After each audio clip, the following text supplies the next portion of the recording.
Hey everyone, welcome back to my channel. I wanted to talk about,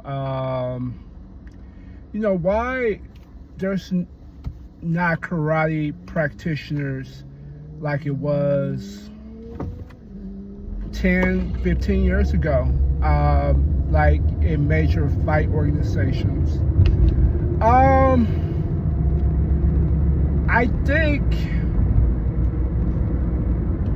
I don't know. I just think, first thing first, people put a lot of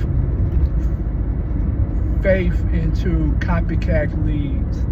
Like right now, the UFC is the #1 fight organization.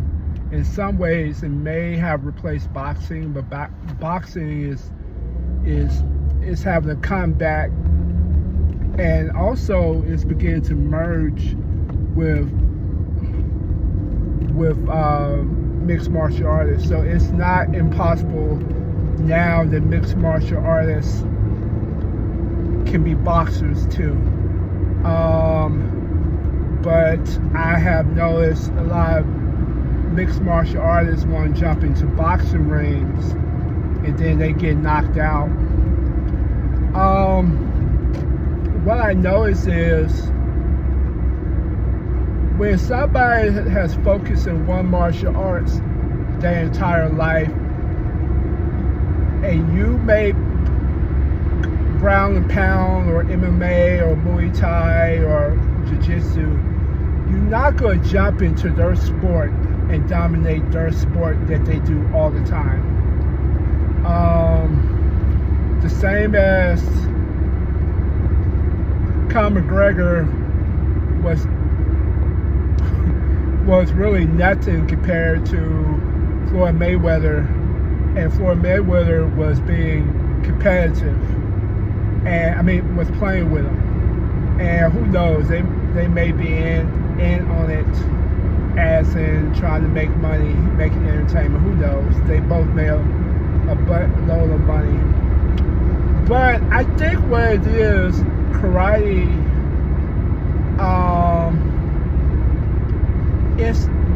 it's just not our time like it was 20 years ago. And I think all it takes is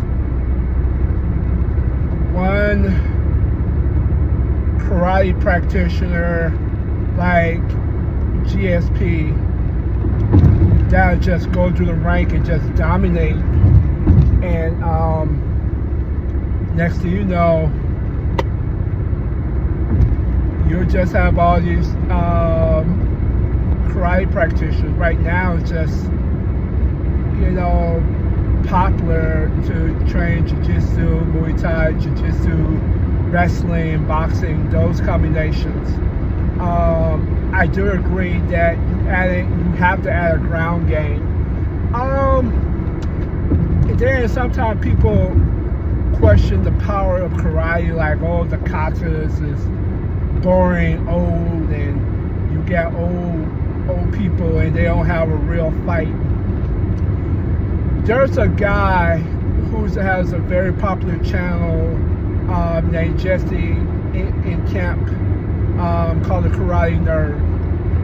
He faced the world's strongest man.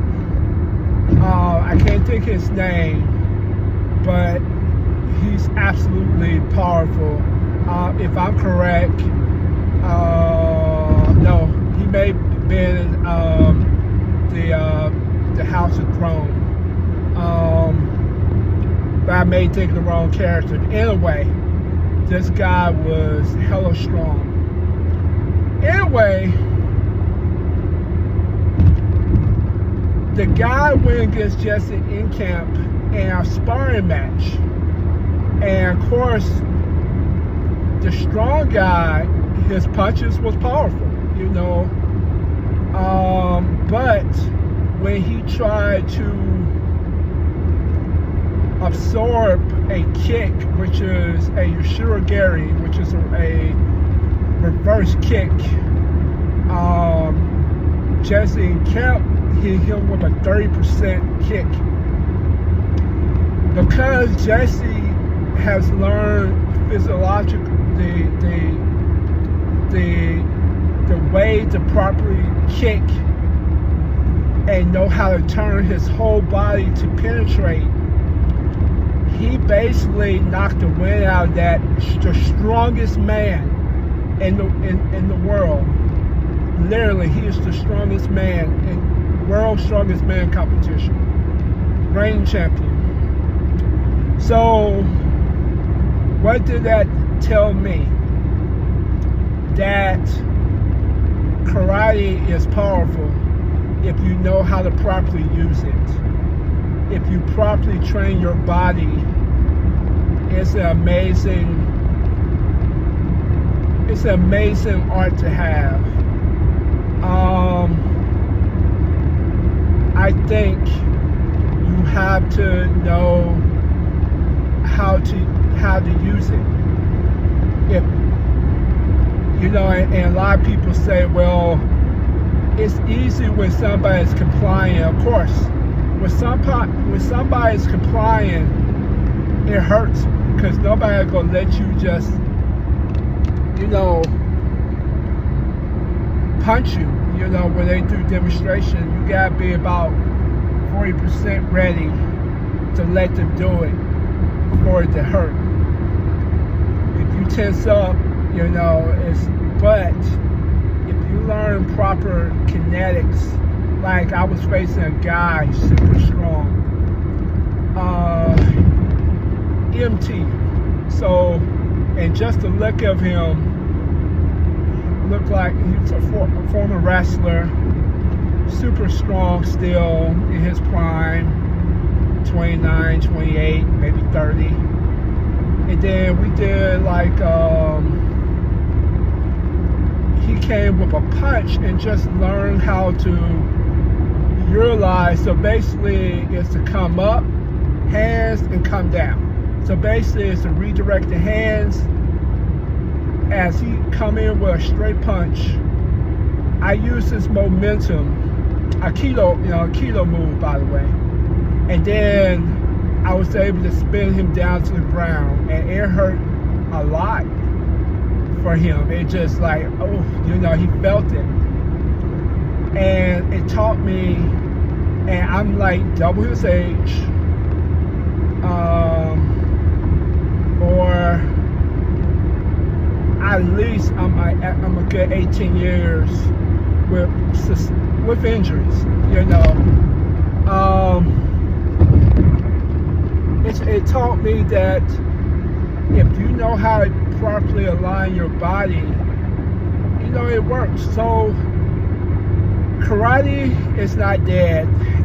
Like every martial arts, it goes through a dormant period. And if you're judging the UFC as the blueprint for everything, that's not always true. It's the top dog in the game, but it's not the only dog in the game. I mean, there's even MMA karate leagues just for MMA. The only thing they don't do is like stay to the ground, but they pick them up and throw them down to the ground and punch. It just depends on what version of karate. Then you train with Kyokushin. I don't know anybody kicks that's better than theirs. The only person I would say that can possibly sustain those kicks is Muay Thai, and they focus on, I mean, they hitting like trees. Both styles hitting trees. So UFC is dominant, but it's not everything. It's not, you know, it's not the most dominant. But the power of karate is still pretty powerful if you know how to use it. But like everything, you have to adapt, right? So, all right, guys, have a good one.